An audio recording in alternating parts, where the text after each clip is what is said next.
Hello, everyone. Fast start tonight, which is kind of funny considering how panicked we were before we did this. Let's give people a minute here, see if anyone can get in there.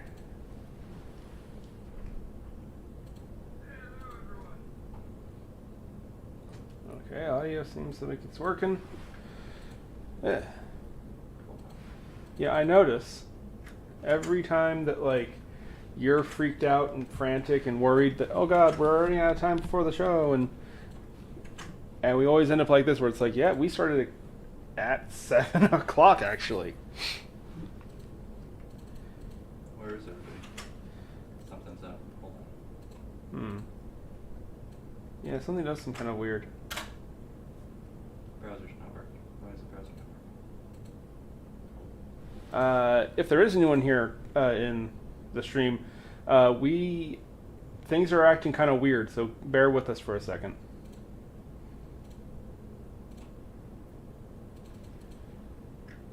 See, it says we have an excellent connection.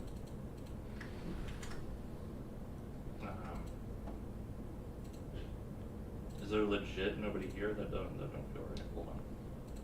Something seems very off. Yeah. Yeah, nobody's in the chat. And my chat's not even popping up. Why is my chat not popping up? What on earth is going on here? We appear to be having some gremlins. Are there people actually? It's the return of the gremlins. Says we have 4 likes, but yeah, nobody's talking. Hello. Hold on. Says there's 3 watching. Yeah, this is very strange. Yeah, something's up. Something's wrong. Of course, to be fair, this is usually when we turn on the screen and everything. We usually are off for like 2 minutes. Store chat. Pop-up. Yeah, hold on. Is it because I literally decided, oh, let's just start a minute early? Copy. Chat. Pop-up. Yes. Browser. Properties. Select. Copy. It's the same thing. What is... Why is it not sharing? Is there anyone here? I sincerely can't tell if there's anyone here. See, it's not even... There's no chat. There's no chat box at all. I'm going... alright. The quickest fix I feel I have is to shut down and go live again, because there's... Well, hell, we have signs of life. Mr. Bishop is in the chat. Okay, there is a chat, but it's not popping up on the video. No. Gosh. That. Hold on. Sorry, folks, we are having some weirdness. So, okay, it's popping up for the video on my feed on my phone. It's just not popping up on the screen. And we're not doing this to be funny because we're talking about gremlins and little folk and stuff. Dang No, it. this is sincere. See, my dad's here. Yeah, that's literally it. But it's like, is nobody else here? Like, literally no one else is here? So nothing's popping up on the screen. The comments are gone. But that is a separate issue than literally nobody's here except my dad. Yeah. Where is everybody? They're 2 separate issues. Because I'm getting the comments here, and they're in the comments on my phone, but they're not popping up on the screen with the sign. So it's like 2 different issues. Is it because there's... And I don't... Oh, my mom is here. Is she... Yeah, Tina Chester's here. Hi, Mom. Sorry, yeah, the stream is acting really weird. Could it be because there isn't a lot of people? Like, we usually have, what, 12? Yeah, but there's no... normally the comments come up on the left side sign. of the screen, and that's what the big sign's there for. Because I'm going to take away the sign. And... Oops. I'm going to take away the sign, and then I see our house, and talk about the rat. Talk about the little mouse. This little guy. I believe this is Apollo. He was a gift from our friends over at Worthy Chaos, actually. Cute little bugger. But anyway, this is so. To get the show rolling, comments are coming through. They're just not popping up on the screen. That is so weird. So that has literally never happened before, and you didn't tamper with that. No, the only thing I can think of is I would have to shut off the live stream and redo it, but then everybody would have to come in, and we've already started, so... Yeah. If you're cool with just having a stream without comments popping up, I guess that's just what we're going to have to do. That's really weird. You can take a second to talk about the sign. This is a yellow road sign like you would see in the middle of a desert. Well, yeah, because we have the whole out in the middle desert motif thing here. And usually it hides the microphone, and the comments pop up on the sign like a road sign. And the browser should be there. My dad's here, and but like... Yeah, because I'm getting it here. But not on the screen. Pasted it. It's not YouTube, it's OBS. Yeah. I think, because I don't know. Anyway. Yeah, this is so bizarre. Do you want the sign? And again, everything is off kilter. But no, we're fine. We're fine. It's fine. It's fine. Just leave the sign up. It's fine. You're touching things. Okay. Wow, almost 10 minutes of that. Oh. Hi, everybody. Technical difficulties. Sorry, everybody. You know, the thing that bugs me the most, seriously, is that everyone's going to think that we're clowning around here because we're talking about fairies and fae and stuff, and coincidentally, everything is going wrong. No, this sincerely happened.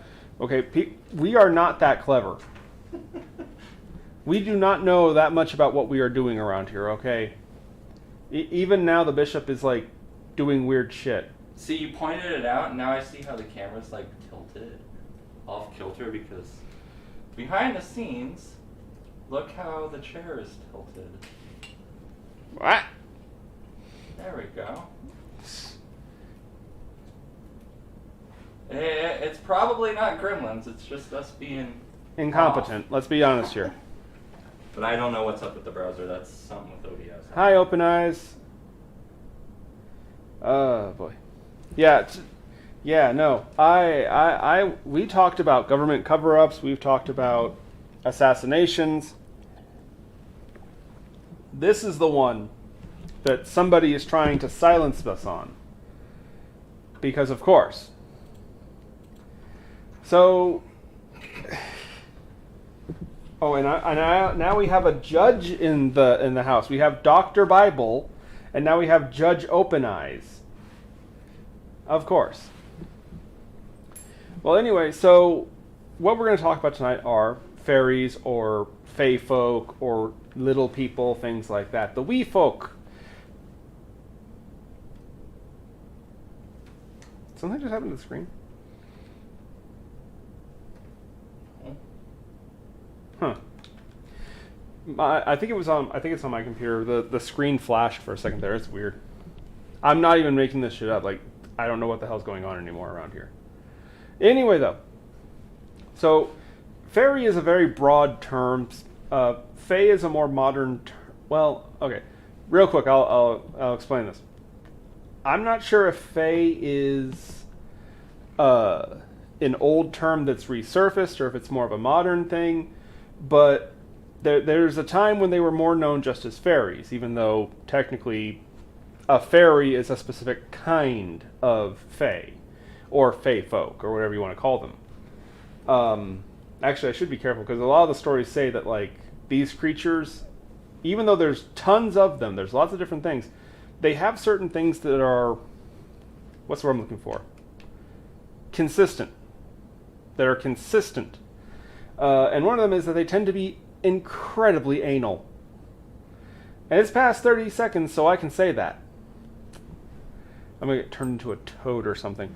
But fairy folk have always been around in human history. They've been called many different things. They've been immortalized in pop culture as well as the original mythologies. And hi, Connie. The first one we're going to talk about is possibly the most famous kind of wee folk. In fact, some of the information that I've come across when I was doing research for this, these guys might be the origin of the term wee folk or little people, specifically these guys. Of course, I'm talking about the legendary leprechaun. The leprechaun, the wee folk. The little bastards that'll take your kneecaps out with a shillelagh. If you make fun of how you say shillelagh. That's a fun word to say. Shillelagh. I mean, it basically just is a really mean club, but either way. Point is, I've always liked that word. Anyway, so leprechauns are interesting. They originate from Ireland. And I'm going to bring up my notes here. As far back as we can look in Irish history, they're there. Now, they've been... The name has changed slightly over time, different pronunciations, obviously. But what's interesting is... the oldest account of the term, leprechaun, the way it's spelled and the way it's pronounced, originally comes from a book of fairy tales known as The Adventures of... Don't laugh. The Adventures of Fergus, son of Leafy. I told you not to laugh. Now, in the particular story that the terminology and the spelling shows up, our boy Fergus was taking a nap on the beach. And these three leprechauns found him. And as you do when you find someone unconscious on the ground, they thought, let's drown this guy! So they actually started trying to drag him into the ocean. He woke up and beat the tar out of them. And in return for not continuing to pummel them into paste, they each granted him a wish. Now, another early reference to the leprechaun, and this is the one that a lot of people are most familiar with. And I am so glad that we're past the 30-second mark so I can say this name. This is how childish I am. I am excited to say this name. A comedy play from 1604 is where leprechauns resurfaced kind of in the pop culture, so to speak. And it's a play called The Honest Whore 2! Not part 2, no. 2, it is the sequel to the play The Honest Whore. Suck it, algorithm, that's the actual name.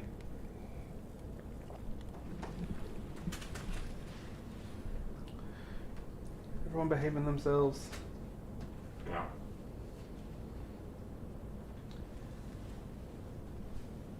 Yeah. Dad brings up a point. Yeah, fairy and fae are not interchangeable. Those are two specific things. But anyway, so what's the deal with leprechauns? Okay, there's something of a misconception about them, but at the same time, it's funny because that misconception is kind of deserved. Follow me. I promise it'll make sense. I swear. So, leprechauns are very often depicted as being very nasty, murderous, evil little bastards. Partly thanks to more recently the late 90s, the original Leprechaun horror movie, which I actually loved. I liked Leprechaun. I think it's a hilarious little film. I'll be honest, I haven't really seen the sequels. I didn't really care too much about them. But the original, I think, was actually very charming and silly. I don't argue it almost bordered on being a black comedy. Which is ironic because they eventually rebooted it as Leprechaun in the Hood, where it became a black comedy. With Snoop Dogg. Snoop Dogg? Yeah, no, he was in Leprechaun in the Hood. Oh, nice. Anyway, though, but the thing about them is that Yeah, they can be pretty murderous. They are pretty nasty. What's interesting about leprechauns is that they, like many kinds of fae, they are bound by very specific rules that they cannot break. Now, what's interesting is that... Thank you. I was trying to be quiet, but I'm sorry. You... Can't break the rules. Anyway. Now, what's interesting is that legends don't really say, like, well, what happens if they do break the rules? It's that they don't. They can't. They physically are incapable of taking actions that break these rules that bind them. So leprechauns are very... They tend to be very tense, if you know what I mean, and I think you do, because they love to inflict misery on humans. They love to play pranks, they love to hurt people, they love to, just in general be a pain in your ass. And in some legends, they are literally a pain in your ass, if you know what I mean, and I think you do. They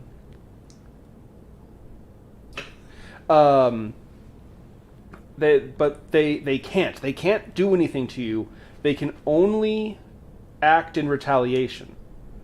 So they want to hurt you, they want to prank you, but they can't touch you. They can't do anything to you unless you do something to them. So they're very anal, and like if you should encounter one of these creatures, they will do anything to twist what you say to them, what you do, as you did something to them. Oh, you insulted me family honor! Now I'm gonna kick your ass with my tiny little 2-inch boot! They will find any excuse to claim that you have wronged them, because once you have wronged them, they're free to do stuff to you. And they want to. Troy. Oh, do we have a...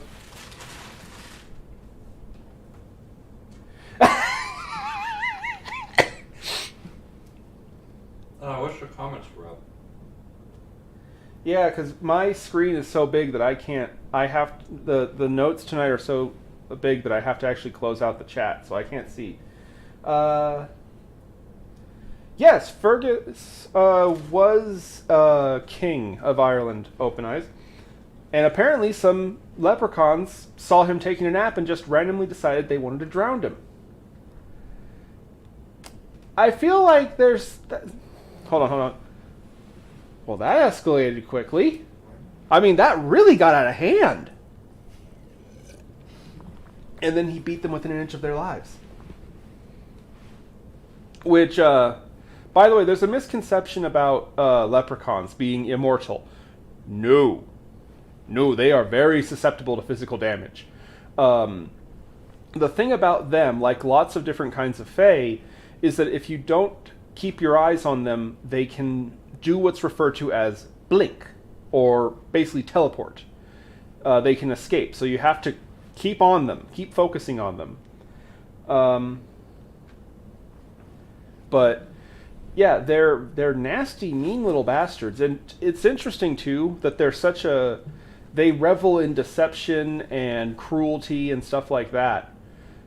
And when you actually look into them, there is so much inaccuracy about how they're depicted in pop culture. For example, everybody talks about leprechauns on St. Patrick's Day. Now, St. Patrick was an interesting guy, and we could probably talk about him for a good while. Batshit crazy! But, yeah, the association between him and leprechauns is non-existent. The only thing that connects them at all is that, yes, St. Patrick's came to Ireland. He was... See, some people try to demonize him and say he was a warlord or a general. He was more of a missionary. He just also was kind of crazy and believed that there were werewolves all over Ireland, and it was his mission from God to purge the island of werewolves. I just realized something. St. Patrick is in the same canonization as St. Christopher. That must have been a really awkward meeting for them in heaven.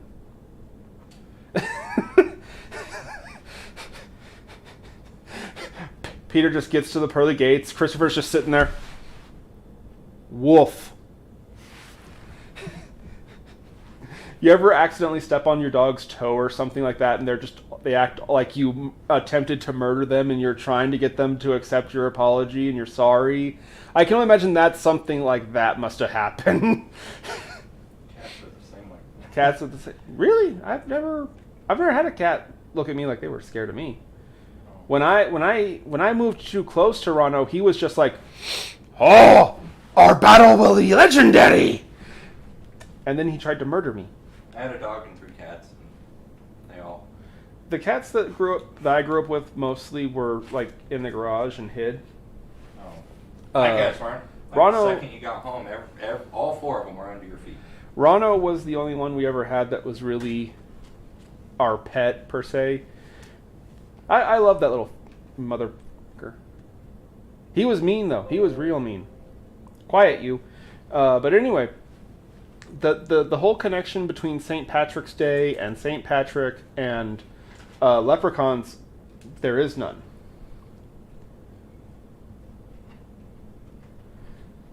You know, Troy does bring a valid point. St. Patrick said that he would get rid of all the werewolves in Ireland. I haven't seen any werewolves in Ireland. I guess good job? I mean, personally, me, I like our cynosyphily buddies. Yeah, a lot of people say that it was fighting paganism and stuff like that, but I have to stick to my guns. I think he was crazy. I think he was crazy and was sincerely hunting werewolves. But we could, like I said, we could talk about him a lot. He was actually pretty, I wouldn't say controversial. He was bigger than life. He was really a celebrity even before he was canonized. But anyway, back to my point. The whole thing with leprechauns on St. Patrick's Day, there's no connection. Patrick never alluded to or concerned himself with leprechauns. Another weird story is that he drove all the snakes off of Ireland. Are there no snakes on Ireland? Or is that like a old wives' tale? I don't know. Like I said, he was weird. He was very peculiar. Let's put it that way. And for the record, between the two of them, I totally am taking bets on St. Christopher for the win. He was the goodest boy.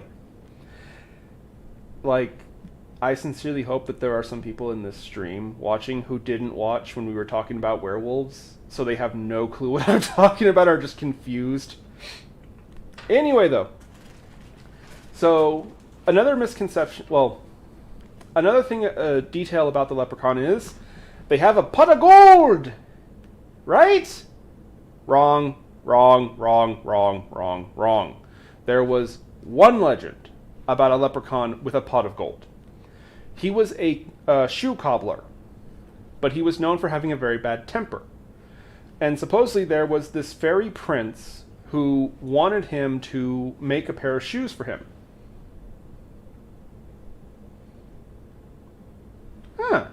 There are... Go, Patrick! So this fairy prince wanted this leprechaun cobbler to make a pair of shoes for him. And apparently the prince, I guess he just woke up that morning and decided, you know what I'm going to do? I'm going to with this guy's whole life. Because this prince constantly just kept making more demands. He wanted it changed. He wanted the shoes to be taken apart and put back together over and over and over. He just kept making more demands. And so this leprechaun gets angry. And in one version of the story, he gets so mad he throws the shoe at the prince. In another version, he just gets so mad that he breaks the shoes and says, you know what, make your own damn shoes. Everyone's still talking about snakes on Ireland. But anyway, and either way, he loses his temper and he basically accosts the prince. Which, by the way, spoiler warning. I don't care what kind of fae it is. I don't care what kind of fairy it is. Do not ever upset a fairy. Especially not a royal one. Because if you do, then they'll go on Twitter and say you're homophobic. Like that bloody matters anymore. And there go our 2 subscribers. Every episode we lose 2 subscribers. Anyway, though. So the prince is offended, of course. And he's like, you're not going to finish your job? And the leprechaun's argument was that he did. Several times over. It was that the prince kept changing the job and wanting more. So the leprechaun was like, I'm done. I'm out. I'm not going to bother with your damn shoes anymore. So, the prince is like, well, fine. But since you did work, I do have to pay you. So he paid the leprechaun with a pot of gold.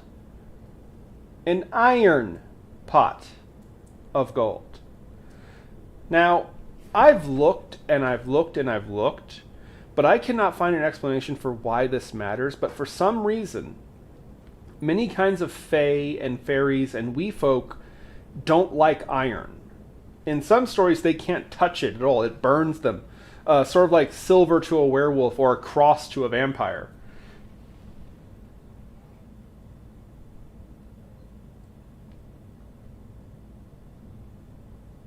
See, everyone's still talking about like the I've never been to Ireland. But anyway, so the whole point is that this leprechaun now has all this gold. He likes it. But he can't pick up the pot to carry it home. Because he can't touch it. It'll hurt him. So he has to make a decision. Incredible agony and suffering. Pot of gold. Incredible agony. Pot of gold. Pot of gold! So, in spite of the pain and suffering, he picks up the pot and tries to carry it home. But unfortunately, it was too much for him. It was too painful. He had to stop and bury it. And so, he was just kind of like, I'm not letting somebody else have this gold. It's mine. I can't touch it, but it's mine. And so he spent the rest of his days guarding this mound of dirt that he had buried an iron pot of gold with. You know, there's a claim that like every old story is meant to have a moral or a lesson to it, you know? I have to ask, what the hell is the moral and lesson of this bloody story? It's literally just 2 jerks being jerks to each other, and one is too stupid to realize, hey, dumbass, don't hurt yourself. Yeah, sometimes they specifically say cold iron or cast. I've heard it has to be cast iron, but in general, it's iron in some form or fashion is something that the fairy folks and the fae don't like. I have no idea why. I mean, I get werewolves with silver because it's a Christian legend and God cursed the silver in Judas's hand. So okay, what's with the iron? I looked it up and I literally couldn't find anything other than saying, yeah, fairies can't touch iron or cold iron or cast iron, depending on the term. Actually, one story even claimed that's why churches are usually surrounded by wrought iron fences, which I don't get because can't most fae either move under the ground or fly through the air? I don't imagine a fence would stop them if they wanted to go and mess with a church. Do we have any iron in the house? Because if not, that would explain why they come in and steal all my socks.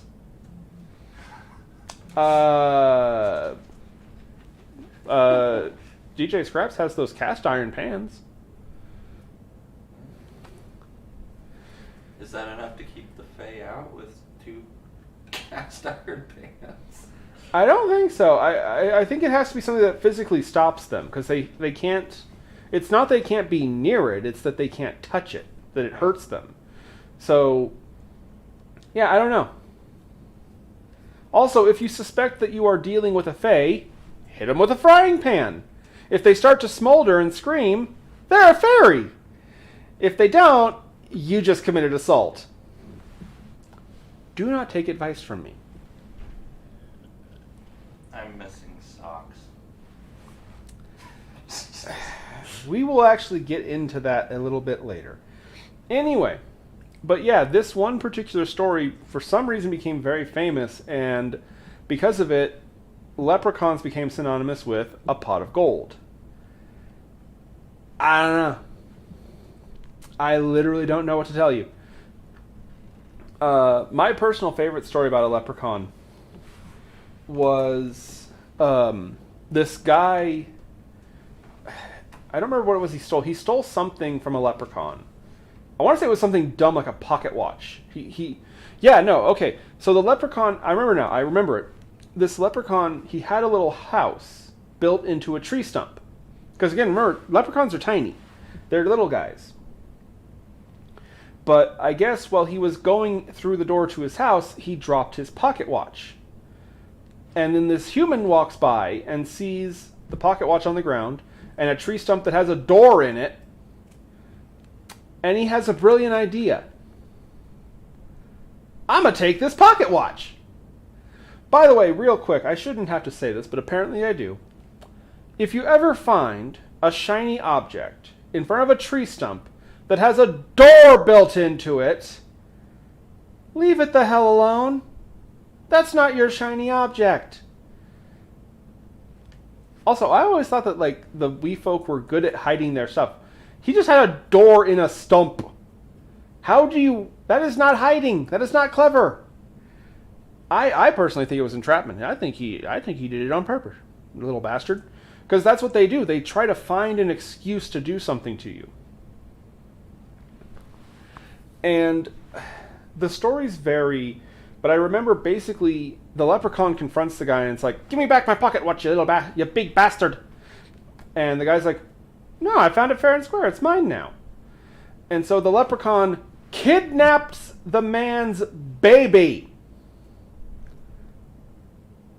Bit of an escalation, but he takes the man's baby because he took his pocket watch. And I guess the leprechaun claimed that the pocket watch was like, "Oh, it belonged to my great-granddaddy. It's very special to me. It means the world to my family line.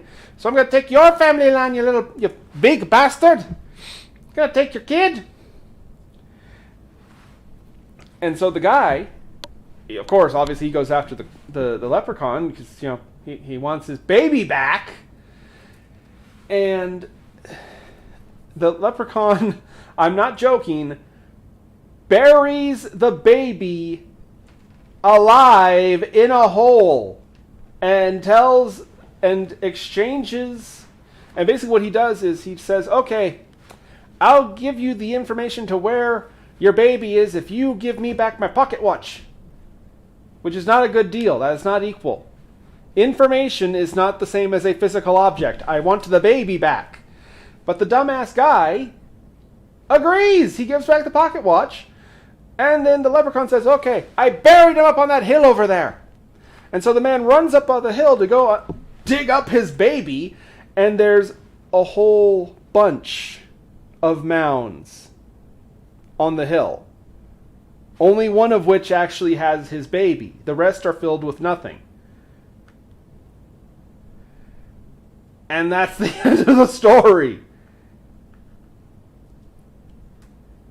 Don't look at me like that. I'm not making this up.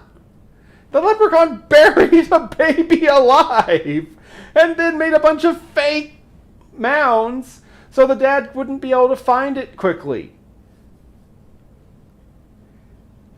I noticed the chat has stopped suddenly because we were all having fun just talking about Ireland and how there's no snakes there and werewolves and now everyone's quiet. Nothing happened to the stream, right? We're still good? Yeah, everything's Yeah? Everything's good on my end. Okay, good. But yeah, no, do not, under any circumstances, ever mess with a leprechaun, because they specifically...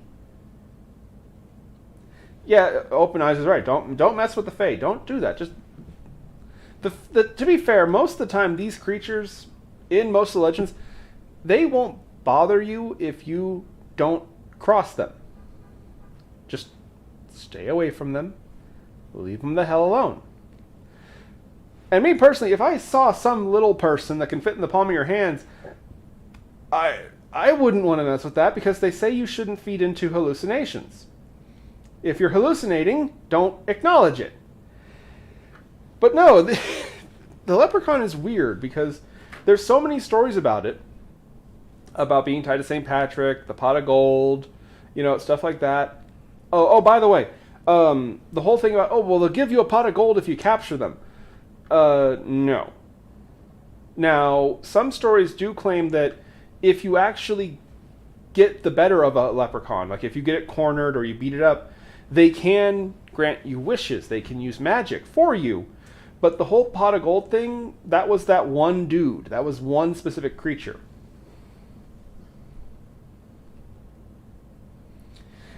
Troy walked away, and he comes back just when we mentioned the dead baby, of course.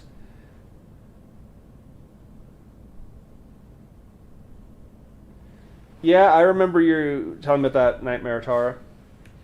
But anyway, there's one last thing, and this one I think is funny, because everyone talks about how leprechauns hide their pots of gold at the end of a rainbow. No, they don't.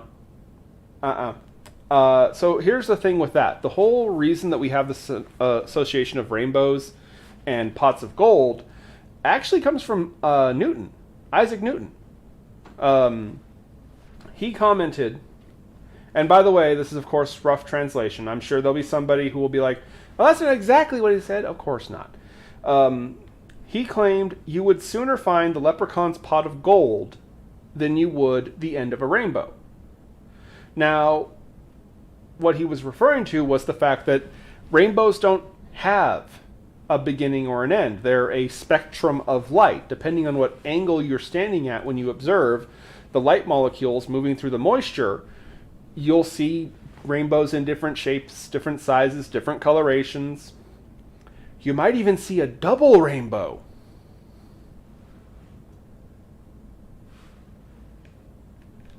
Mom, that's the modern story people tell about how he hides his gold at the end of a rainbow, and if you catch a leprechaun, he has to give you his gold. That is a bunch of modern stuff that has no connection at all to the old legends. It's all modern pop culture stuff. Which is actually kind of something that I myself am kind of curious about with your guys' opinions. Because I've heard some people argue that pop culture is just current generation mythology. I've heard other people say that no, there's a difference between pop culture and mythology. I'm kind of curious what your guys' say on that is. What do you think? And what do you think, Bishop? Do you think pop culture is just modern mythology? I can see that connection. And there's just more of it now because it's easier to get around to different people. Well, yeah, it's easier to spread things and share things. Yeah. Yeah. See, I don't know. Personally, I feel torn because, like, I see it. I get what they mean, but at the same time, there's a sort of reverence that I personally hold mythology to, which is actually kind of funny because I'll use the term mythology, and other people will think I'm, like, being condescending or talking down. Like, I say the term Christian mythology. It's like, well, yeah, that's what it is. It's mythology. It's legends. It's, lore held in esteem. It's not to downgrade or dismiss it.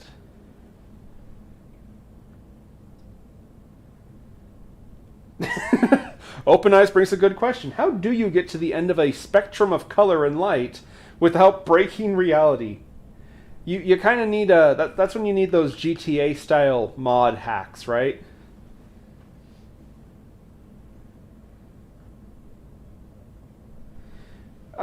Troy put it a good way. Pop culture of today is potentially the mythology of tomorrow. Yeah, but like I said, it's weird. I don't know. I don't like that term modern mythology. I feel like I said mythology is kind of something that it means it's held in esteem. You know, it's set apart. Like I would argue, Lovecraft's work was a mythology. I would argue the works of Stephen King are blatant grave robbing, but that's beside the point. You know, there's a part of me that hopes somehow, some way, someday I meet him. And he's the nicest guy ever, and he gives you a book deal. I wouldn't take a deal with him. I would not shake Stephen King's hand. And I don't care if there's a live. I'll say it into a live microphone. I would not shake Stephen King's hand. If you're, for the record, if someone watching is a fan of Stephen King, you're more than welcome to like his work. I'll even admit there is some stuff that he's done that's not shit, but he owes like 90% of his career to the fact that people did not know who H.P. Lovecraft and Bill Gales were a couple decades ago. That's my opinion. And he had decades of live microphones in front of him, and he never once did the right thing and gave credit to the men who taught him everything. He was more than content for people to not know who the hell H.P. Lovecraft was when he was sitting there mentioning Lovecraftian gods in his books. Sorry. Got on a tangent there. Fuck Stephen King. Anyway, but yeah, that's the thing about the leprechauns is they're so prolific. They're so everywhere. Everyone likes leprechauns, right? Everyone knows about leprechauns. So much of what we know about them is pop culture. It's modern stories that they tell about them. They have very little to do with the old legends.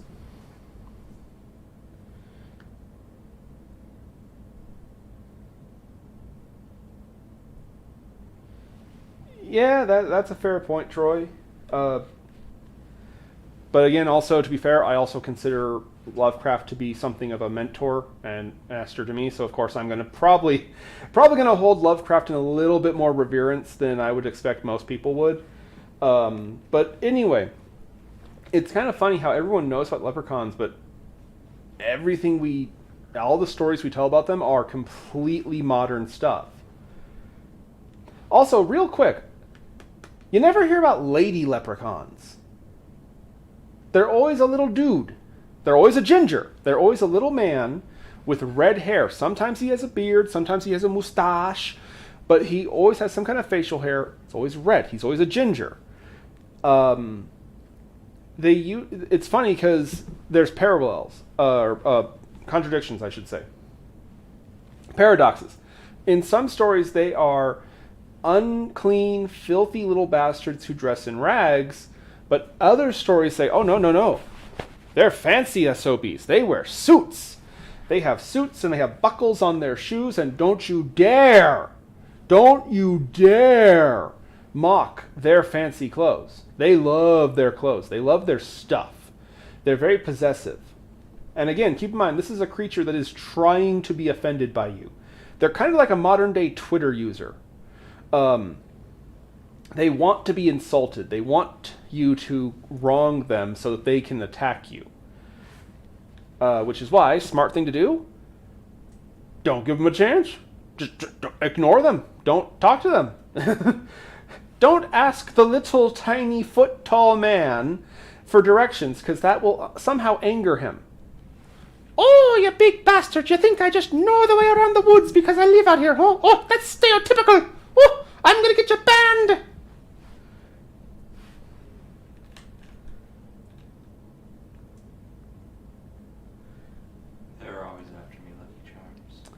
You know, I'm just going to say it.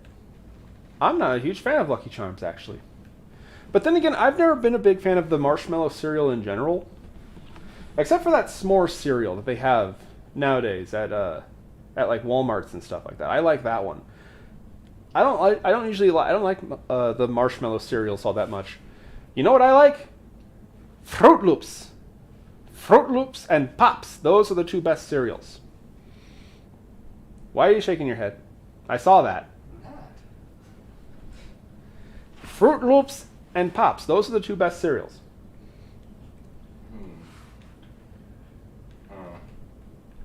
You disagree?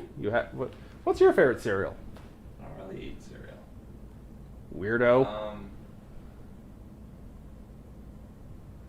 Live or Honey Nut Cheerios?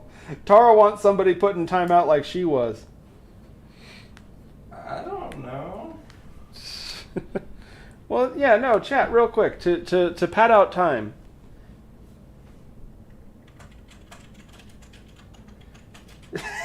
Open eyes. Lucky Charms is weirdly fitting for face cereal. It tastes good, but makes you fat. I mean, doesn't eating everything make you fat?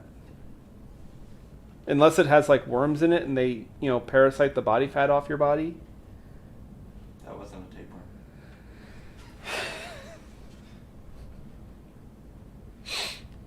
tapeworm. I love mentioning worms because it always bothers the bishop so much. He doesn't like those things. Yet you like snakes. Snakes are just really big worms with mouths. Snakes are creepy. And that don't make it better.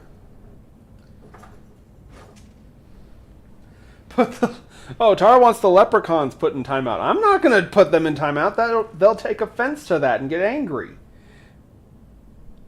Donkey Kong cereal, Troy. I've never had Donkey Kong brand cereal.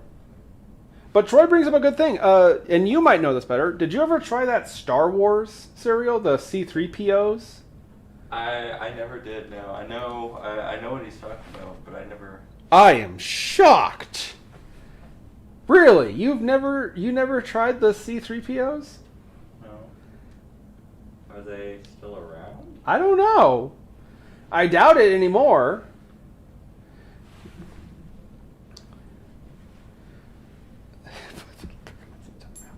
I don't think you could put a leprechaun in timeout. You'd have to watch them. Mm-hmm. But yeah, leprechauns are weird. It's funny because they're this old legend. They go as far back as humans do in Ireland, and they, in a weird way, they didn't persist to today though, because the modern leprechaun is such a different thing. It really is kind of funny because you hear about how Count Chocula. I like Count Chocula. Okay, but it's funny because like some mythological creatures have persisted all through history, like dragons and vampires and things like that. Leprechauns, not so much. Leprechauns, there really is a kind of a line between how they were in mythology and how they're depicted modernly. See, I'm bringing it up, and now I want to watch Leprechaun. I actually liked that movie. But, yeah. They're really weird, and they're kind of awkward to talk about. I mean, whenever they show up, we get those green McFlurry things from McDonald's, so I guess they can't be all bad.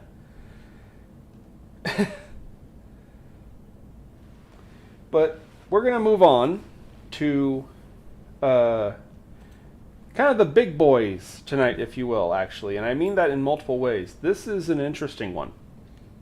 This is a fae creature that, much like the leprechaun, it's as old as people. Like, as long as there have been people in the world, they have told stories of these creatures. The names, of course, obviously, are going to change and be different. And, of course, the creature itself changes too in its depictions to a degree. But this one is much more persistent in a way. And, of course, I'm talking about kobolds. What the hell? You just pop right in there, don't you, little bastard? Yeah, kobolds. DJ Scraps, the mascot of Kobold's Corner, of course. So the kobold is very strange because when I was looking into this creature, I have discovered that there is a conspiracy afoot. Don't look at me like that, I'm not crazy. Kobolds date back to the Germanic tribes. And again, as far back as there were people, they told stories about these little critters. Now, the modern iteration of a kobold is like this little friend right here. They are modernly depicted as these short, little, mischievous, often kind of dumb, little lizard people. Now, the original legends of the kobold... Yeah, he does look kind of familiar, doesn't he, Kobold's Corner? But anyway, the kobold dates back to the Germanic tribes, and they are right there besides every other piece of information we have from them. Well before the expansion of Catholicism, well before any wars with Rome or anything like that at all. Now, what's interesting is that the Germans claimed there were 3 kinds of kobold. Of course, they all had different names. They're very similar to how there's goblins and then there's hobgoblins. He resembles that remark. I think he's hearing us a little bit late. But anyway, basically, a kobold would vary depending on where they lived. They're very adaptable little bastards. The most common one live in caves or mines. Now, these kobolds are... I wouldn't say they were murderous, per se. I don't think murderous is the right word. But they don't like people. And they don't want you in their cave. And if they move into your mine, well, then it's their mine now. And they're going to try and get rid of you. The way they do this is they tamper with your tools. They pick stuff up and carry them off and like, hey, where'd my pickaxe go? Which doesn't sound so bad until you consider them screwing with things like safety lines, airport breathing hole things, so you have oxygen down there in the mine, things like that. They can be a bit dangerous if you piss them off. But what's interesting, and the reason I say there's a conspiracy afoot, is because... Quick question, who here knows about the gnomes and the elves who will fix your shoes or will live in your closet and keep your clothes clean and stuff like that? You heard of those little guys? Well, too bad, because you haven't actually. Those legends were originally about kobolds. Later generations mistranslated the term and thought, well, wait, what's kobold mean? Well, it's like a little fairy. Oh, so it's like a gnome or an elf. Yeah, but the kobold was that original creature. See, the thing about kobolds, because like I said, they're very adaptable. They find a place, and they live there. They find a way to live there. Now, if they go underground, then that's their problem. They're going to try and shoo you away. But what's interesting about kobolds, and they're kind of like leprechauns, how, a leprechaun can only hurt you if it perceives that you've done something to it. Kobolds are the opposite. If you do something that is perceived as nice to a kobold, then... Oh, hi, Zero. Hello, Zero. Good friend. Anyway, the kobolds, they have to treat you the way you treat them. If you're nice to them, they have to be nice to you. If you leave out... Porridge. The original legend is porridge. Some versions call them gnomes, and he gives the shopkeeper gives them cream, and so they fix his shoes and stuff for him. In the original legend, they were kobolds, and it was porridge that he gave them. He gave them porridge so they would fix his shoes. And then, of course, he kind of gets cocky, and he starts selling the shoes that they make for him, bragging that he's such a good shoemaker, such a good cobbler. And so the kobolds get offended by that because, they're making shoes for him. He's selling them and making a bunch of money, and he's not sharing the money with them. He's just giving them, little teeny tiny little bowls of porridge. That's not nice. That's not fair. So the kobolds stopped making the shoes for him, and he got in trouble because, he has these clients who are like, where's our fancy shoes? We want fancy shoes from you. And so he finally had to confess that, it was kobolds that were making the shoes for me, and the kobolds forgave him, and they started making shoes for him again. But of course, he actually started giving them some of the money too. But that's kind of the idea with the kobold, is that it's not like leprechauns who are looking for an excuse to do something to you. Kobolds, they are compelled. They have to give you back what you give them. If you're nice to them, they have to be nice to you. If you are rude to them, they screw with the safety line and make you fall down a mine shaft 20 feet. It balances out. But what's so interesting is that there's a third kind of leprechaun, or not leprechaun, kobold, who specifically live on boats. Now, these little buggers are probably the most obscure of the German kobolds, but they lived on boats, and they would basically earn their keep by helping with the labor. The big story is that they would plug up holes underneath the ship. And one story even said that the trick to getting one of these boat kobolds to be nice to you is to sprinkle salt. They like salt. So you sprinkle some salt on the floor for them. And they take the salt, and that's, you did something nice for them, so they have to be nice to you. Actually, Zero, a kobold artificer in terms of D&D would actually be a very lore-accurate combination. They're very skilled.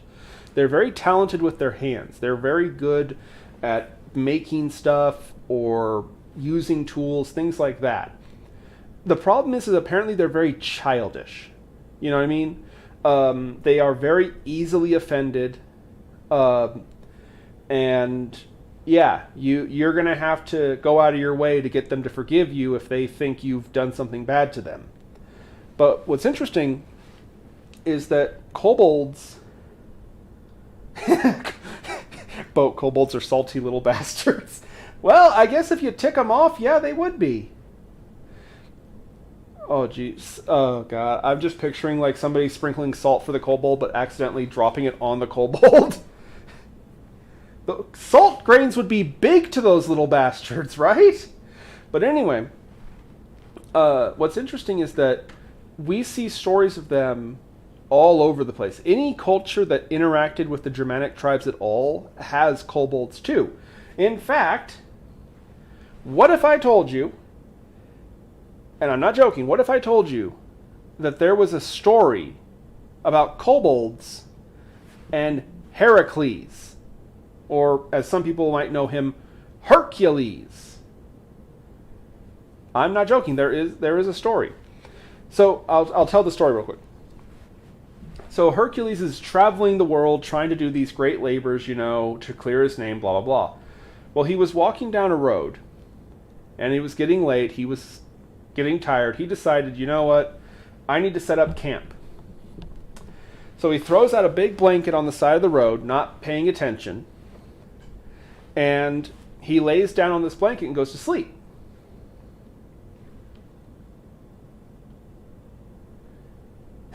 So you're saying sprinkling salt on them is like a meteor shower?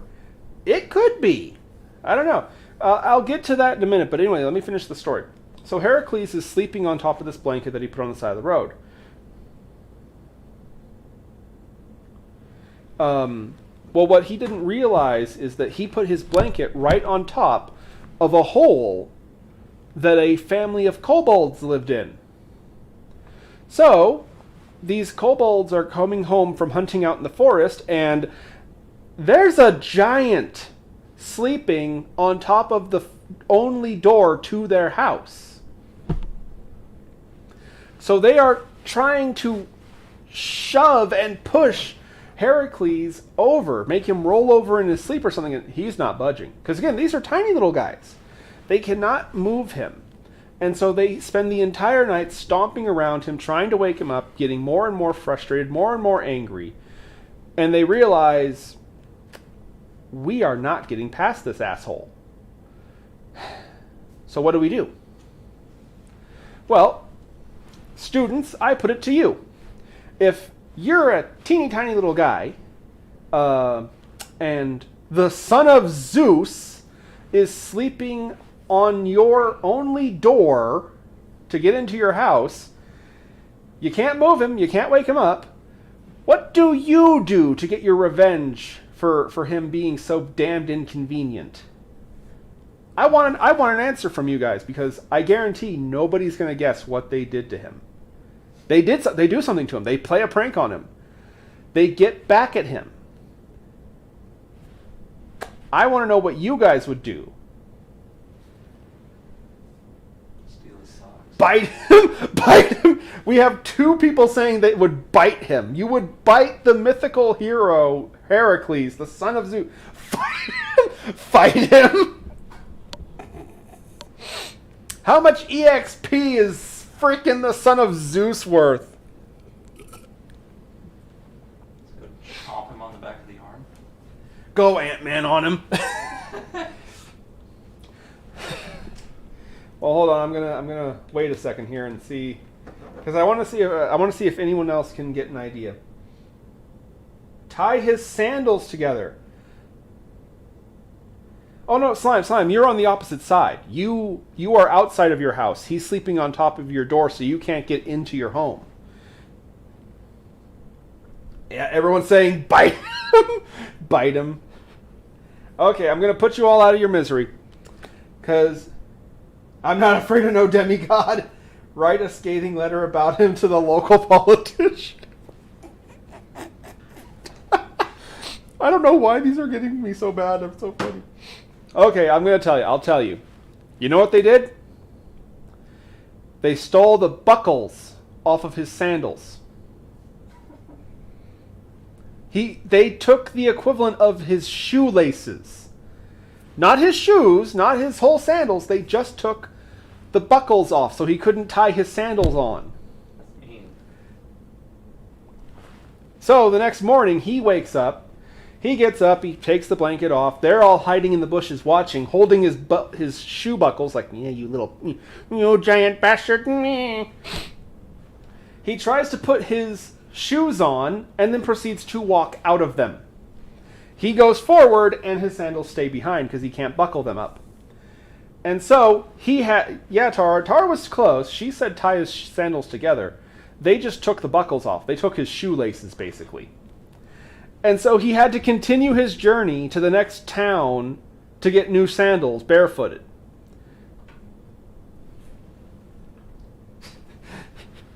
But no, that's an actual story that they told about Heracles back around. Hold on, did I write it down?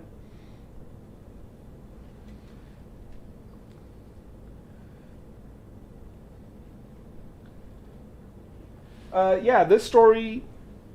Unless I got mistaken when I wrote this all down, this story dates back to around 1200 BC.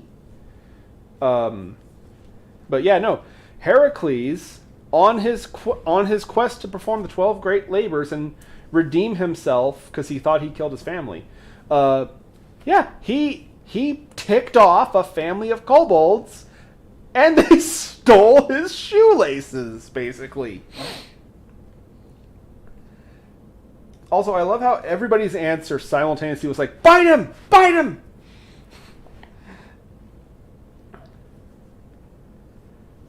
Troy's idea would have made for a better story. But anyway, now as far as what is a kobold? What do they look like? Because, again, we know what the modern little such and suches look like. They look like little lizard people. Well, here's the problem. The stories don't actually say how they truly appear. They're shapeshifters. They can look however they want, but they usually take on the form of a small animal. Some stories say that they'll try to make themselves look like a puppy or a kitten, or, yes, a little lizard.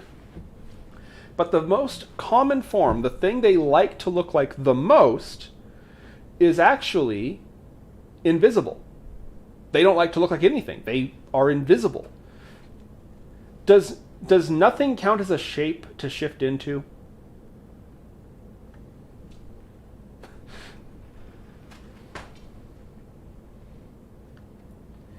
Looking like a bunch of yippy little chihuahuas. Well, if you tick them off, if you make them angry, then yeah, that's kind of how they are. They can be really mean and obnoxious if they feel like you've insulted them. But it's funny, yeah, I go back to that. Because, big mood, yeah. Just want to look like nothing, just want to not exist, be invisible. I guess that's a not good enough form, right? Yeah. So what do you look like? Nothing. Oh god, that's just what we need is an edgelord kobold. So what shape do you like to take? Nothing like what's in my soul. Food ghosts. Shift into the shape of a fart. I'm not sure how that would work, but anyway. Now, again, these guys are all over the place. Oh, hello. Hello. How are you? I'm good. You know what's really funny is snail slime was not actually far off on that. So in D&D, there's kobolds actually have a specific language called Yip Yak. Yip Yak. Yeah, I was. It's a form of like dragon speak that's characterized by like sharp barking noises. Yeah, I'm getting to the D&D stuff. But anyway, oh god! You make a joke about an edgelord, and suddenly, jeez, chill out, you little bastard. And you, why aren't you protecting your owner? Why did I... You know, you recite from the Necronomicon, you bring a pair of dogs back from the dead, and they can't even be bothered to bark when a kobold tries to accost you with a knife. That's a big freaking knife, too. What are you doing with that?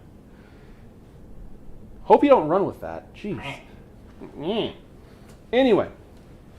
Now, what's interesting about the kobolds is that they're most known for haunting in mines.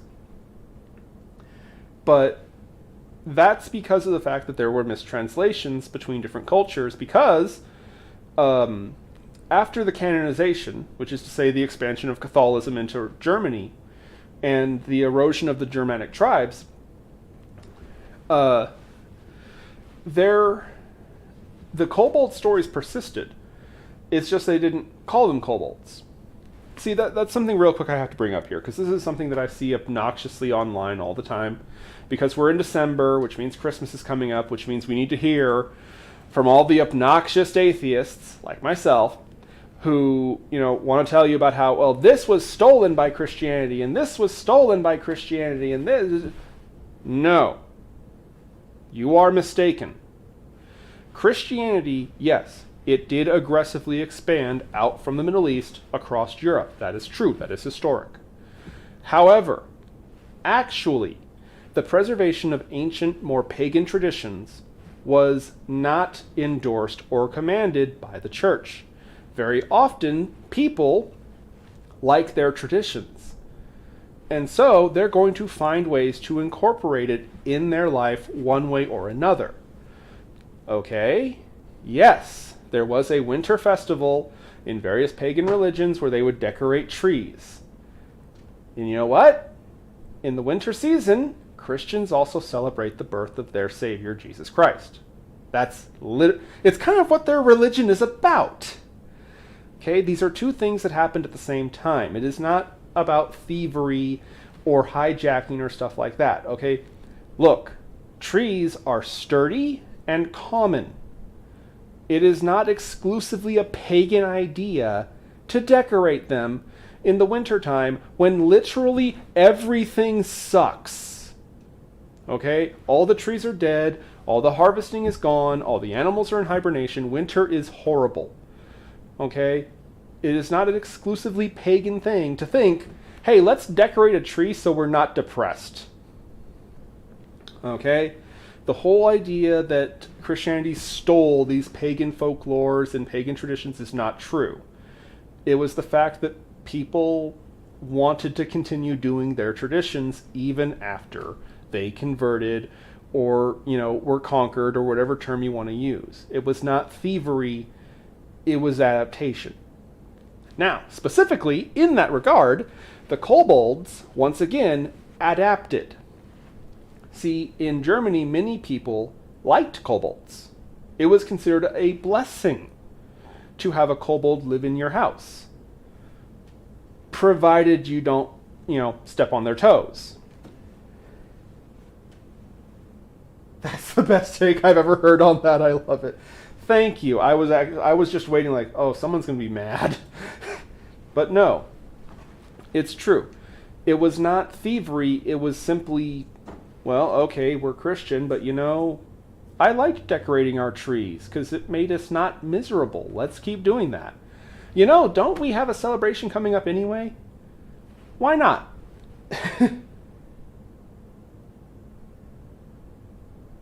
How do you explain Ethan? Okay, aside from you menacing me with a knife, I don't think you're a curse to be in the household. Anyway, though.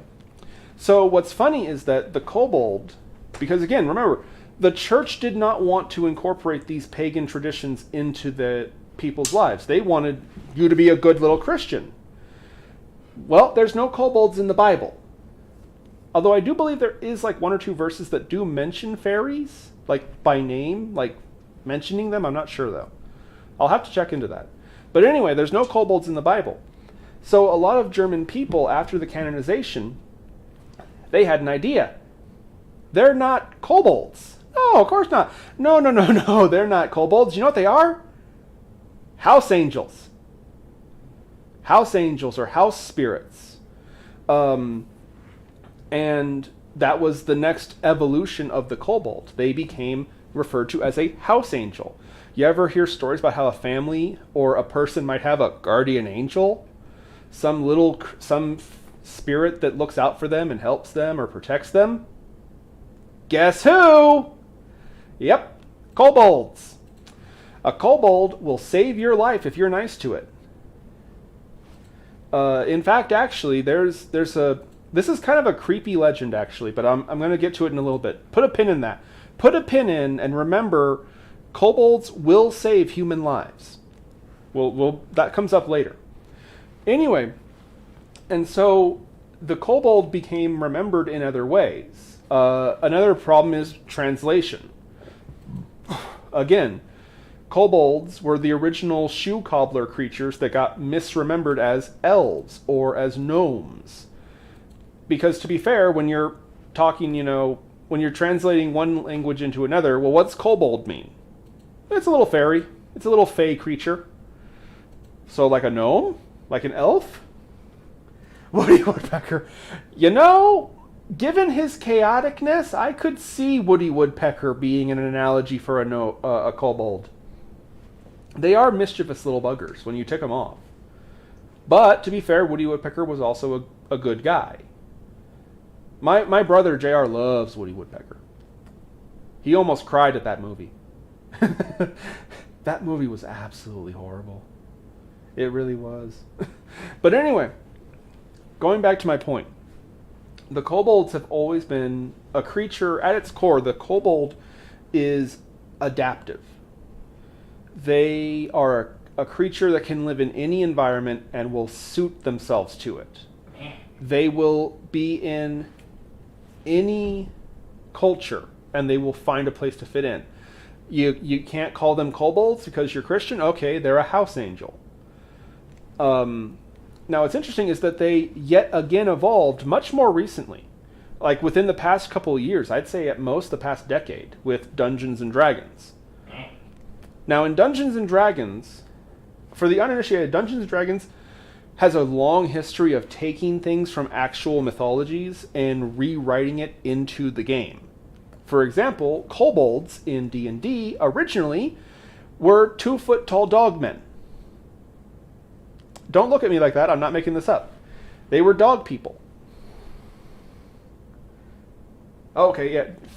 Zero looked it up. There is no time that the word fae appears in the Bible. Okay, so I was wrong about that. Anyway, though, kobolds in the original Dungeons & Dragons were these little dog people who were basically these spineless little cowards that goblins picked on and enslaved. Over the additions and changes to D&D, kobolds have evolved into being these short... Launch him with that thing. These short little lizard people who basically have hamsters in wheels on LSD for brains.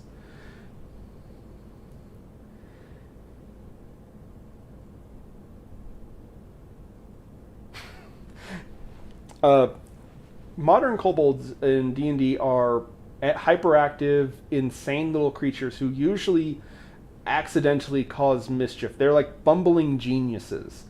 They can make all kinds of contraptions and traps and doohickeys for dungeons and stuff like that. But they have no common sense or ability to socialize. They are completely insane, deranged little bastards. And it's kind of funny, too, that they've become so popular, especially with 5th edition, which I know some nerd is watching this and their blood is just boiling, because thou shalt not mention an edition that I don't like. Personally, I like 4th. Personally, I prefer 4th edition. I'm not huge on 5th myself.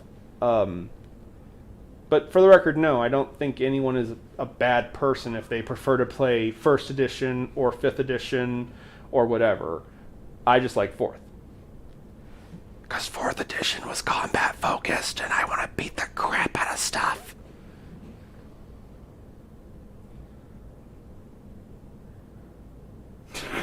That Kobold's Corner has it right. So when you let a balloon deflate on its own and just kind of fizzles around and then flops to the floor, that is the thought process of a kobold in Dungeons and Dragons. And then it takes out a power grid. Basically. But anyway, but now here's the thing, because I've mentioned again, for me personally, when you mention kobolds, jokes and memes aside, in my personal opinion, the very first word I think of is adaptive.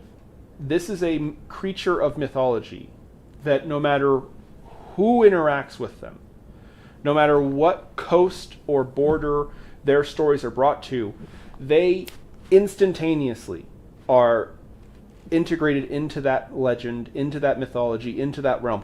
These are creatures who literally stole Heracles' shoes.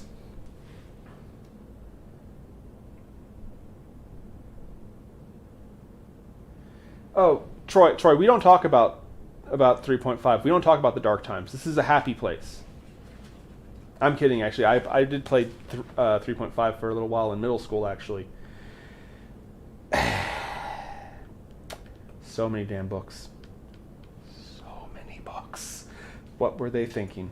What did we do before the internet? But anyway, back to my point. These are a creature who, much like vampires, much like werewolves, they're everywhere. They're all over the place. These are the original, little fae. And I can even prove this because there is an American kobold. There is a legend of a kobold-type creature who is in North America. They are referred to as the Tommyknockers, or the Knockers. I caught you, you little bastard. Here, you can sit over here with Apollo. There, behind the sign. There you go. The Tommyknocker. Now, here's the thing that's very interesting about the Tommyknockers. They live in caves and mines, much like the old German kobolds. But here's the weird thing. In Germany, the cave kobold was very hostile. They did not want you in their cave, and if they moved into the mine you were working in, well, tough shit, it's theirs now. They would try to scare you out of the cave. They would play pranks on you that might just get you killed. However, the Tommyknocker is the exact opposite. Tommyknockers are known for being protective of miners. everything from warning them of gas leaks and dangers to recovering stolen or lost tools and property. But here's the creepy part. Here's the thing that's really weird. There is an incident that occurred in the... Hold on, I have it. I swear I wrote it down.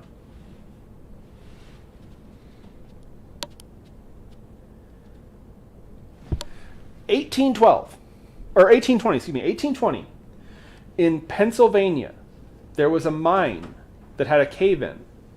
12 men had been trapped inside.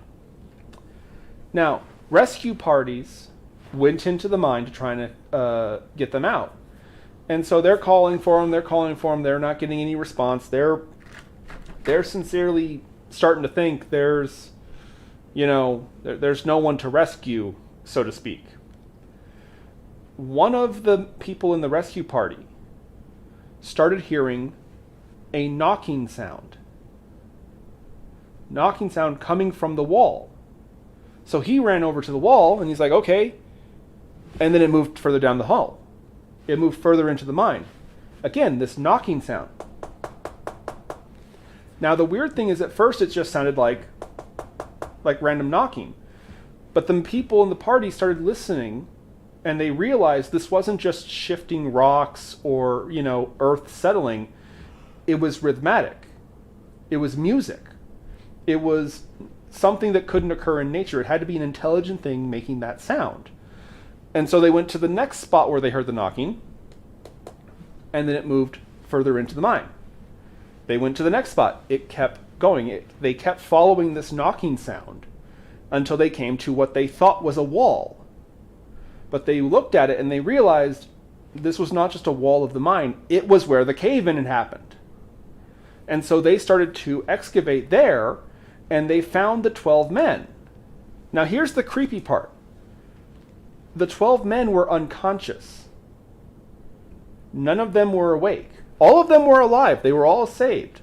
All 12 of these men were recovered, and even though, they suffered injuries, they made it home. The Pennsylvania government actually acknowledged, they put it in writing, it was Tommyknockers.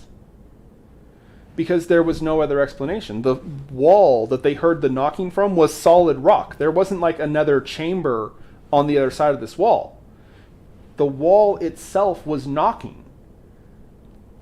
Well, what does that?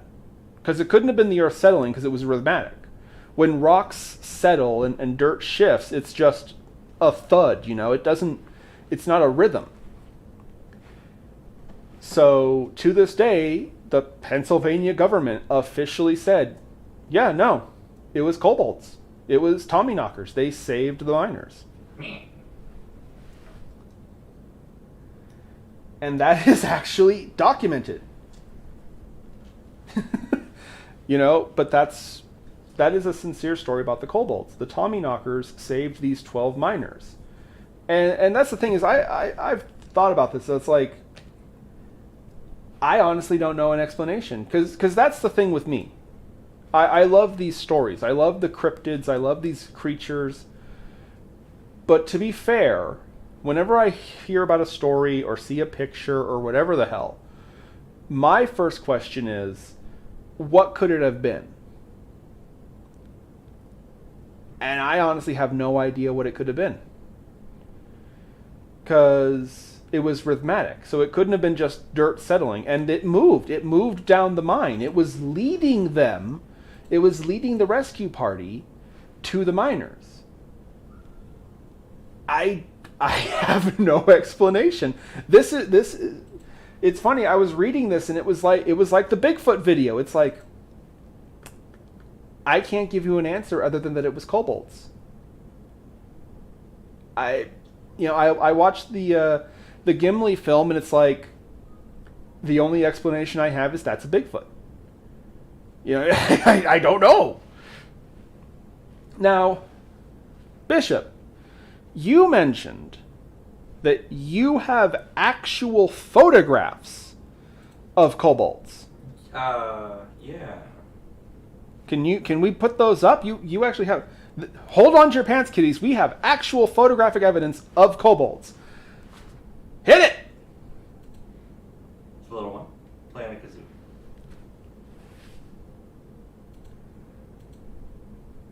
Get down. And this next one's a little shocking. This is a kobold victim.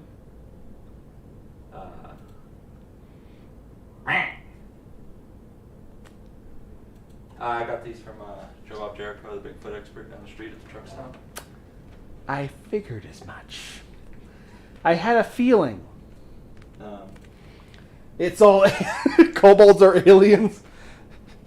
But yeah. Wait, where'd you go? Where'd he go? Ah! I think he was sneaking away. Those pictures, I was told, they're authentic. By Joe Bob Jericho, the Bigfoot expert who lives at the truck stop. Yeah. The guy, yeah. I got a bridge to sell you, kid. Where at? Troy, why are you... What? You... What? What the... What? You just lost your pants? Oh, Open Eyes, you are in the wrong neighborhood to say that. I hope my mother doesn't see that comment, Open Eyes. You might be in trouble saying that.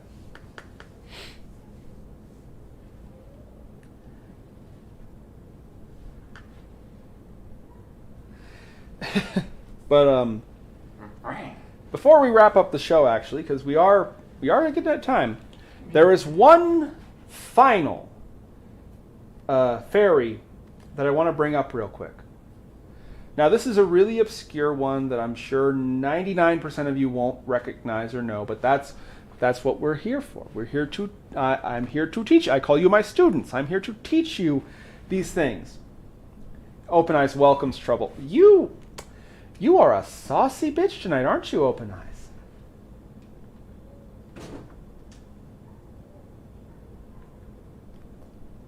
Zero? That is fascinating and also disturbing. I don't want Bigfoot pheromones. What? In the chat, Zero mentioned that... Are you speaking from experience, Zero? Okay. What do you do with Bigfoot pheromones, if I might ask? I was How going do you get Bigfoot pheromones? I don't want to know. What did I just come back to? Slime, you missed it. We were talking about kobolds and... It smells horrible. Okay, to attract Bigfoots. Okay. I want to make a Quentin Tarantino joke. But I'm afraid of stepping in it. Anyway, so, our final type of fairy for the night. DJ Scraps? No. Stop. I see you there. I see you in the chat. I know what you're doing. Stop. No.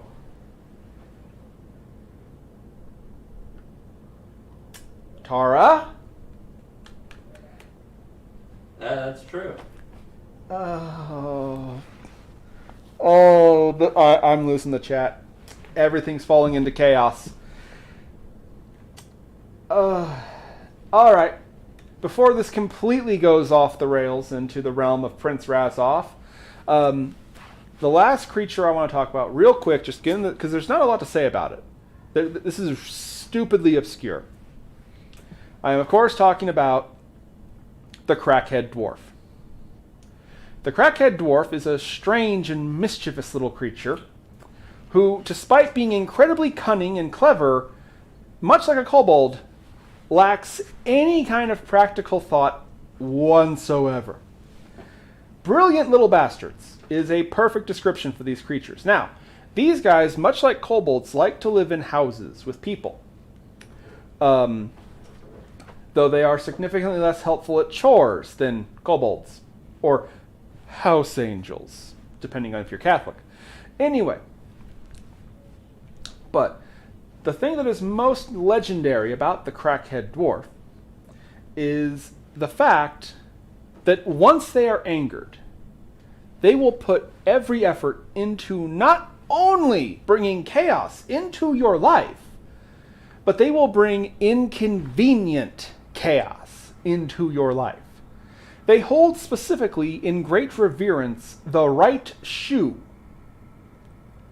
Don't look at me like that, I'm not making this up. Specifically stealing the right shoe of your foot. Not to be, yes, crackhead dwarves are not to be mistaken with bath salt dwarves, who are significantly more dangerous. Bath salt dwarfs are flesh eaters. Crackhead dwarves like to steal your shoes. And again, especially if they are angered. Now they do this because, again, they specifically want to not just cause chaos, but the most inconvenient of chaos possible. The good news is that they can be fairly easily appeased, and you can make peace with them pretty quickly. But yeah, should you encounter one of these little creatures, and for the record, they in appearance are like short humans who are kind of bigger set, much like a dwarf. Though interestingly, they do not have a beard.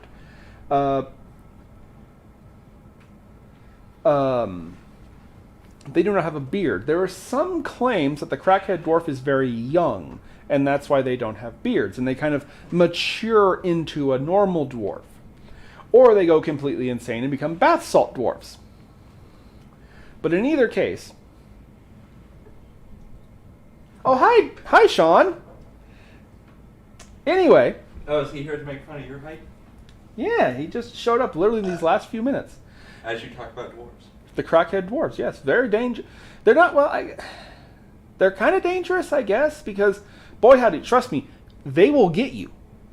They will get you, and you won't see it coming at all. So should you anger a crackhead dwarf, you should always prioritize the protection of your shoes. Because if... My foot's cold. Oh, my lack of a god! Bishop? What? Why don't I have shoes on anymore? Well, they got stolen by kobolds and... We gotta... God damn it! Mother... That bastard crackhead dwarf came back! Shit! Hey, you! Back off, you! Yeah. Everything's falling apart here. We got Bigfoot pheromones, a murderous kobold, and now my shoes have been stolen by a crackhead dwarf! Mother of pearl. Where's Choopy? Oh, yeah. At least Choopy's being good now. He's hiding behind the sign. Wait, where'd the goats go? Anyway, our sign is just blinking in and out of existence now. Everything is falling apart. But that's okay, because we're at time anyway. I, the shoeless one now, thanks a lot, am Kristoff N. Chester. These are my dear doggos, Famine and Gluttony. DJ Scraps, menacing me with a knife still. We got the bishop over in the corner. Hi. I love that. And we will see you guys next week. And, well, you know, in the spirit of mischief, I'm not going to tell you what we're doing next week. But in the meantime, watch out for your shoes. And as always, keep checking the shadows. Seriously, Bishop, help me find my shoes. What the hell?